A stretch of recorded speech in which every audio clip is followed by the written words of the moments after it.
Infinity Battlescape. Is it worth a buy? Let's read the words of the developer. Infinity Battlescape is a multiplayer space combat sim supporting hundreds of players on a single server. Join one of the corporate factions to fight for domination of a seamless, true-to-scale procedural star system. Participate in massive space and planetary battles involving hundreds of ships. Now I bet a few of you are thinking, hang on a minute, haven't I heard of this game before? Well, you probably have, because it's been in production for something like 10 years, this game.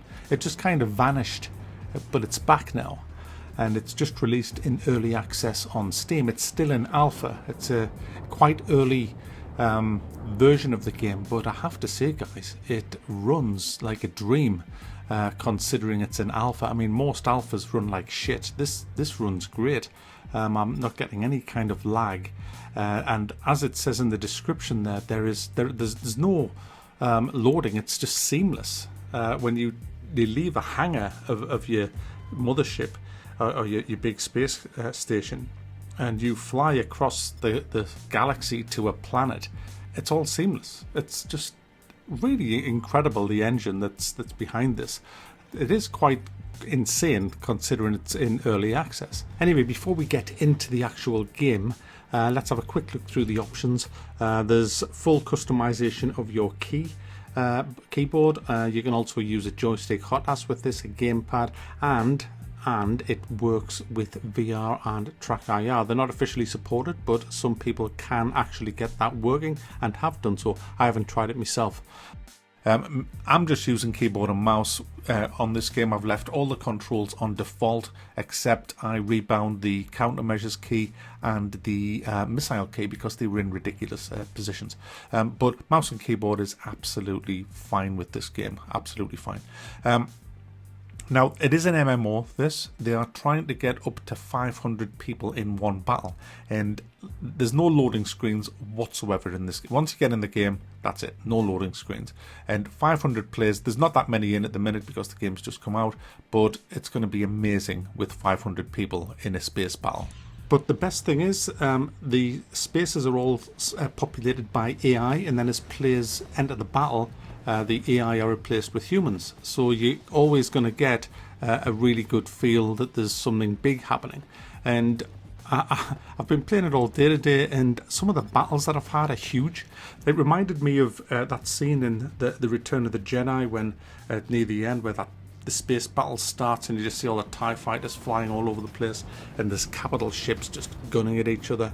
It's really a joy to see, and it runs so fast. I can't get over how seamless and awesome it is at running, and it looks alright as well. I like the whole cockpit layouts as well. You've got everything going on in your cockpit that you can see. You can see your weapon types, you can see your lock on, you can see your shield strength, your hull strength, the enemy speed, the enemy hull strength, the enemy shield strength.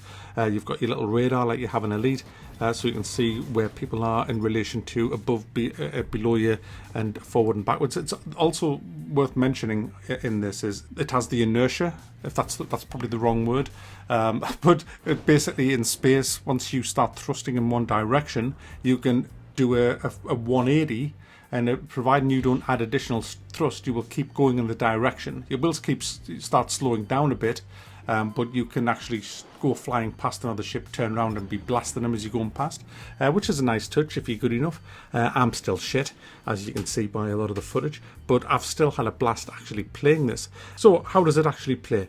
Well, you start off each match with no credits, and I think you get 20 or 25, just enough to buy the basic ship, which is an interceptor. You can also buy a bomber, which is obviously, the word speaks for itself. It's a bomber, not a fighter. You then have Corvettes, which are basically auto aiming, but you still have to manually fire it, but it's auto aiming with blasters, kinetic turrets, and they're mainly their role is to attack small ships and resupply ships as well. Then you have your capital ships, which is your destroyer, your cruiser, and your carriers. Now, the destroyers, they have torpedoes, mines, kinetic blaster turrets. They are, again, auto-aiming. Well, some of them are, some of the weapons are.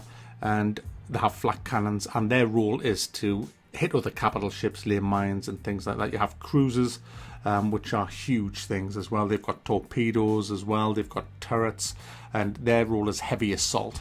They don't have any defense against little ships. They go for the really big ships. Then you've got your carriers, which again have missiles, blast the turrets and things like that. And they're a mobile spawn point for smaller ships. So you can actually spawn off them and fly out of them. So there's a lot of different ships that you can actually have in this, and you have to buy the ships with credits that you earn in-game.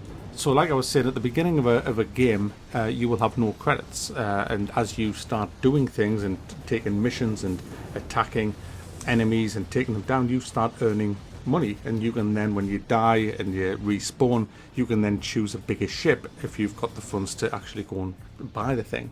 As the game starts, each team will have a predetermined set of land bases and space stations and factories. And then every few minutes, the factories will spawn a hauler, which will try to drop off its cargo at the nearest land or space station. If it succeeds, then you get credits shared between your whole team.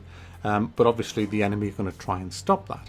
They will also try and take out your infrastructure as well, and once you've done all of that, that's when the match actually resets. And this is set about in quite a big area of space, and there's only one gas giant and 5 moons currently in the game, but they're going to put 8 to 9 planets in with various other moons when the game's actually finished. But it still feels reasonably big as it is now, just flying from one to the other, using it's like hyperspace kind of thing that you can fly. It's all seamless as well, like I said, so you don't feel that you're jumping into any instances because you're not really. And there's, like I say, there's 200 players playing in each battle, which is, well, up to. There's not that many in yet. The game literally only came out today, so there's more and more people coming into the game. But I've had some pretty big battles.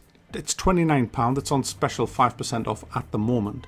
And there's not much depth to the game. It's pretty much what I've just said. That's about it. Obviously, you've got the different ships to fly, which is cool. One of the big problems with this game is there is no tutorial whatsoever. And it can be very confusing to just jump and you don't know what the hell's going on. I've had to watch some videos. I've had to read on the forums and stuff. And I think that's a big mistake from the developers. I think they should have had I've noticed in the main menu it says training. I think that should have been the first thing they put in. If this was my game, the very first thing that I put in would be a tutorial, because you can't just expect people to dive into a game and know what to do. And when I've been in the games, I mean, you can just look at the game footage and just keep checking the chat in the bottom left. You will constantly see people, how do I do this? How do I move the capital ships? How do I fire the missiles?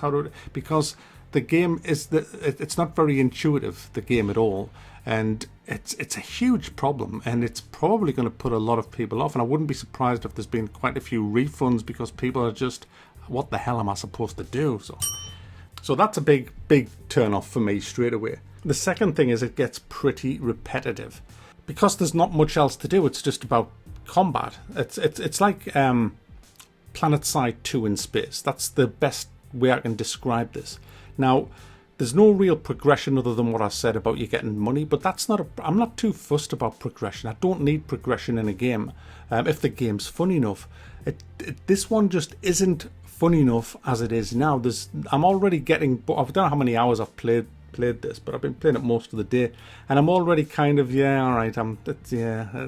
it's fun, but I'm getting a bit, it needs everything else that they're going to put in. Now I think it's going to end up being a terrific game, this, because I've been reading through the notes of what's missing and what's coming in, like anti-missile systems for capital ships, proper repair and rearm for carriers, proper in-game communications and squad management, orbital bombardment, nukes, electronic warfare. They're going to totally do over capital ship controls, small ship HUD, mission systems is going to get totally redone, star map navigation. They're going to try and fix the steep learning curve a little bit as well. Like I say, the servers are going up to 500 players from 2. They're going to eventually have modding support as well. And there's going to be different game modes, team deathmatch and things like that. So a lot of stuff is actually going to be coming to this game, or as well as upgradability of your ship through currency that you earn, so you can upgrade your ship and kit them out better. I think the game's going to be brilliant when it actually gets finished and comes out, but as it is at the minute, it's £30, which is pretty high price, really, considering the only thing you can do in the game is shoot things on your screen. There's there's not enough depth at all to justify $29.99. I don't know the financial ins and outs of the guys behind this, but for me, when you release a game in early access that's incomplete, and this is very incomplete, you should have a price reduction to get more players in. There is plenty of people playing at the moment, but I don't know how long they're going to stay in. I mean, I'm getting bored with it already, simply because there's not enough variety of content in there to keep me hooked in it. So for me, I think if they dropped the price to maybe half of that, they would have got way more people playing it. And then when you finish the game, then hike the price up to what you really think the game is worth. I mean, that to me has always been the point of early access. But we're seeing quite often now games coming out with sort of like the base game intact, and they're charging kind of full whack price for it. So I'm going to have to thumb it down on that basis, but it isn't a bad game. I've had a great fun playing it. It is a really good space combat game. It just lacks enough content to keep me wanting to play for long. So there you go. It's a shame that it's a bit overpriced, but it isn't a bad game at all. I've really enjoyed playing it.